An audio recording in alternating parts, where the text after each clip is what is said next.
Фразу «книга – лучший подарок» в наши дни сложно воспринимать без иронии. А ведь 20-30 лет назад мы были гражданами самой читающей страны. Российские книгоиздатели признаются, привлечь покупателя с каждым годом становится сложнее. Поэтому и количество выпускаемых книг ежегодно становится меньше. Цифры, конечно, удручающие. Если вы помните, в Советском Союзе выходило 1,5 миллиарда книг в год. 1,5 миллиарда.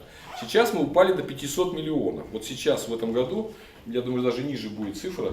То есть у нас на одного человека выходит всего 3,5 книжки в год на одного человека. Покупка книг – это всего лишь 1/1000 всех затрат человека. Вот он живет, 1/1000 – это его книжка. Все остальное – продукты, одежда и так далее, и так далее. Но как самая читающая страна поменяла книги на фильмы и сериалы? Причина в том, что в первую очередь родители, приходя домой, родители, не читают сами, а смотрят телевизор. Смотреть картинку легче, чем читать. Сегодня очень мало хороших произведений, которые создают авторы. Причиной снижения спроса на книги молодежь видит в высокой цене. Студенты, у них стипендия маленькая, поэтому не покупают. Еще и цена отпугивает.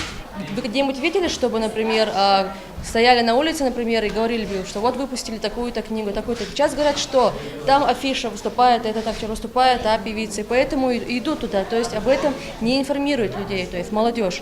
Здесь уверены, что прежде всего необходимо как можно больше внимания уделять культивированию чтения, при этом создавая как можно больше книжных магазинов. Когда человек не имеет доступа к книге, он никогда читать их не будет. Кстати, могу вам сказать, что 35 миллионов человек в России вообще к книге даже не имеют никакого отношения. Потому что в деревнях книжных магазинов нет, и в маленьких городах тоже книжных магазинов нет. Развитие библиотек, чтобы там были новинки, чтобы там были культурные какие-то центры досуга людей. Как бы вы ни ругали электронную книгу, интернет-ресурсы, все равно это доступ к культуре, к литературе.